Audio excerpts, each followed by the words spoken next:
अगर दुनिया क्या सोच रही है और वो चीज़ अगर हम सोचेंगे तो फिर वो क्या सोचेगा।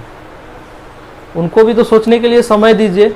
और मान लीजिए हमारी गलती हो गई और हम पढ़ रहे हैं, अगर कुछ इंग्लिश में अगर कुछ वर्ड हम गलती बोल दिए तो थोड़ा मजाक बना लेंगे, हंस लेंगे तो क्या हो गया, लेकिन फिर अगले दिन हम फिर बोलेंगे, भले मजाक उड़ाए, लेकिन बोलते बोलते एक ना एक दिन उस वर्ड को हम क्या कर लेंगे, सीख लेंगे। तो ऐसे ही इंग्लिश मैन आया हमारे देहात में और घूमने लगा। घूमते घूमते गांव देहात में सबसे ज़्यादा लोग खूंटा हिला देता है।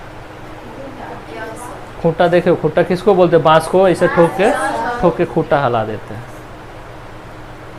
बकरी बांधते हैं या भैंस बांधते हैं, रोड के साइड में कितना लोग हिला देते हैं गांव देहात में। अब ऐसे आराम से झोला लटकाया हुआ था, बैग लिया हुआ था और चल रहा था। चलते चलते जैसे आगे गया बस खूंटा में लड़ गया। अब लड़ गया, लड़ जाने के बाद में अब गिरते गिरते बच गया। अब उठ गया, अब उठ के बाद में देख रहा है कि भाई यह क्या चीज़ है।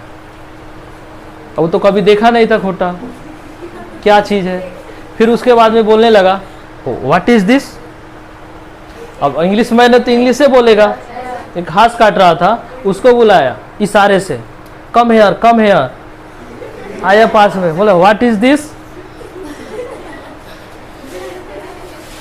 अब वो जैसे व्हाट इज दिस अगर बोल रहा है तो उसके मुंह की तरफ ऐसा देख रहा है। ऐसा होता है, आप लोगों के भी साथ में ऐसा होता है ना। अगर इंग्लिश आपको पता नहीं है या बिल्कुल जो अनपढ़ है, कोई पढ़ा लिखा नहीं है, अगर उसके सामने अगर कोई इंग्लिश अगर थोड़ा बहुत भी बोलने लगेगा तो उसके मुंह के तरफ बोलने देखने लगेगा, क्या बोल रहा है उसको समझ में नहीं आ रहा है, मुंह वैसे बा के खड़ा हो जाएगा। फिर दूसरे किसी को बोला इधर इधर कम हेयर कम हेयर। एक साइकिल से रास्ता से जा रहा था, जैसे हम लोग इंग्लिश थोड़ा बहुत जानते हैं ना, उसी तरह वो भी थोड़ा बहुत जानता था। अब उससे पूछ रहा था व्हाट इज दिस, तो बहुत तेज तरह लड़का था, बोलता है दिस इज खुट्टा। अब खुट्टा का मीनिंग अगर तुमको याद नहीं रहेगा खुट्टा का, अब हम भी पढ़ा रहे थे एक बच्चे को, तो बोल यह एक कुत्ता है, तो ऐसा लिख दिया था दिस इज कुत्ता, ककारा में मिला दिया था।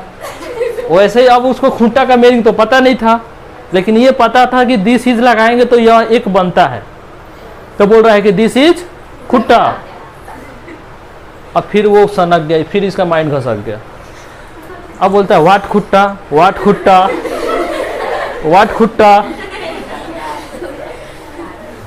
तो अब इसको समझ में आया कि अब भाई अब इसको हम कैसे समझाएं। किसी तरह से इंग्लिश तो बोल दी है दिस इज खुट्टा, अब इसको समझाए कैसे। तो उसको खूब अच्छे तरीके से समझा रहा है। ऐसे ही ना रहता है, बांस का हला के रखते हैं, खूब अच्छे तरीके से समझा रहा है। बोल रहा है कि देखो लंबू is the bamboo. Bamboo means क्या होता है, बांस होता है। तो लंबा जो बांस था, तो लंबू सभी में इज द लगा दे रहा है। ज्यादा तो पढ़ा लिखा था नहीं, सभी में इज द लगा दे रहा है। तो लंबू इज द बम्बू, तो वो समझ रहा है, ऐसे ऐसे कर रहा है। अ कट इज द खम्बू,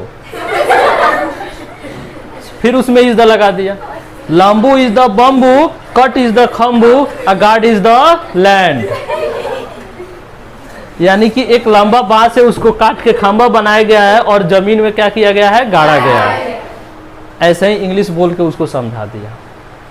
और इंग्लिश क्या चीज़ है, इंग्लिश एक ऐसा लैंग्वेज है कि दुनिया के हर एक देश में बोली जाती है। हिंदी आप हमारे देश का मातृभाषा है, हिंदी भी हमको बहुत अच्छे तरीके से सीखना चाहिए।